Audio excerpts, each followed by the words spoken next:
Railway ప్రయాణికులకు security కల్పించేందుకు అన్ని చర్యలు తీసుకుంటామన్నారు సౌత్ సెంట్రల్ రైల్వే పోలీసులు. రైళ్లలో దోపిడీలు, అక్రమ గూడ్స్ తరలింపుకు చెక్ పెడతామని హామీ ఇస్తున్నారు. గతేడాదిలో అక్రమార్కులకు చెక్ పెట్టేందుకు ఎన్నో చర్యలు తీసుకుంటామంటున్న అధికారులు ఇక నుంచి మరిన్ని పకడ్బందీ చర్యలు తీసుకుంటామన్నారు. రైల్వే ప్రయాణికుల సెక్యూరిటీపై భరోసా ఇచ్చారు సౌత్ సెంట్రల్ రైల్వే పోలీసులు. రైళ్లలో జరుగుతున్న దోపిడీలు, అక్రమ గూడ్స్ తరలింపుకు చెక్ పెడతామంటున్నారు ఆర్పీఎఫ్ పోలీసులు. సికింద్రాబాద్ జోన్లో తిరిగే రైళ్లలో ఉమెన్ ఫోర్స్ తో పాటు సెక్యూరిటీని కట్టుదిట్టం చేస్తామంటున్నారు ఆర్పీఎఫ్ ఐజీ సంజయ్ సంక్రిత్యాన్.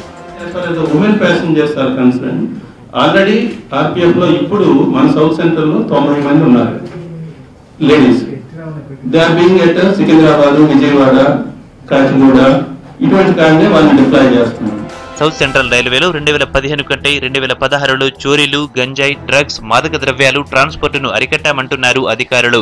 గతేడాది మొత్తం 658 కేసుల్లో 842 మంది క్రిమినల్స్ ను అరెస్టు చేశామన్నారు. 658 కేసులు చేసుకొని అరౌండ్ 14.5 lakhs ప్రాపర్టీ రికవర్డ్.